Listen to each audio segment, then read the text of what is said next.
Ciao everyone, it is Amy, the roaming historian. I am, if this is the first time for you to come to my channel, I'm a history professor and also a travel blogger. I enjoy traveling around the world and bringing you sights and sounds and things from my travels. Today I am in a place that I absolutely adore in Florence, Italy, and it's called the Bargello. The Bargello has been many iterations. Right now, I'm in a loggia from when it was serving as a palace. At least that's what the little card says. And then it was turned into a prison. And what a fine prison, huh? I'm sure the prisoners didn't think so. But when you come here, what you see is, some of the finest works.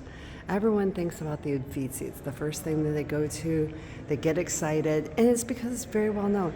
It's also a fabulous museum. I would never stop somebody from going to the Uffizi. But this palazzo here, the transformation happened at this Bargello at the end of the 16th century. And so when it was transferred into prison, this part here, it says, was closed off. And so they made it into, cells and things like that. Then in the 19th century, the building was restored to its original structure. And so the murals and things were brought back. And so one of the things that you see here is you see tons of statues. I think of the Bargello more when I'm thinking about statuary. The Uffizi, like I said, it's a fabulous place. It's also far busier. I'm just here on a random Thursday, and there's little groups going on. Here, I'll show you the courtyard. So I walk up these steps.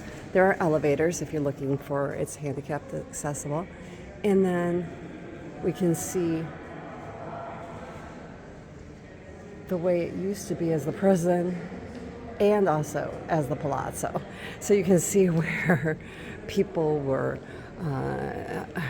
handcuffed or cuffed, kept in chains.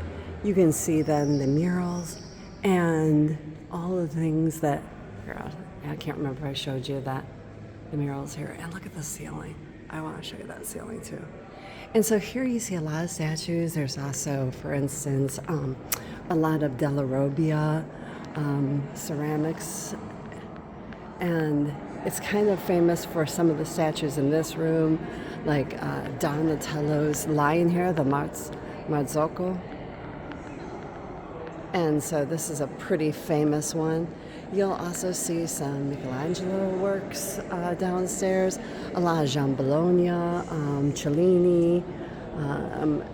This is Andrea della Verrocchia, his depiction of David. And so we see some of the depictions of David leading up to when Michelangelo designed his and carved his David. And so that David is one, and then over here is another, much more effeminate David. And this is Donatello's David. And so we see David looking much more like a young boy, kind of how Della Verrocchia has done it. And then you can see here, this was done in 1440.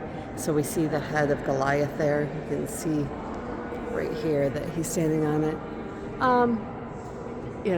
It's interesting. We see a sword, but we also see in David's hand this tail from the slingshot. So very cool. There's so many more rooms here. It's such a big palace. It's often, as you can see, kind of quiet and very unvisited. Even all the times I've been here, I've really rarely come across a huge group where I felt like, okay, this is oppressive.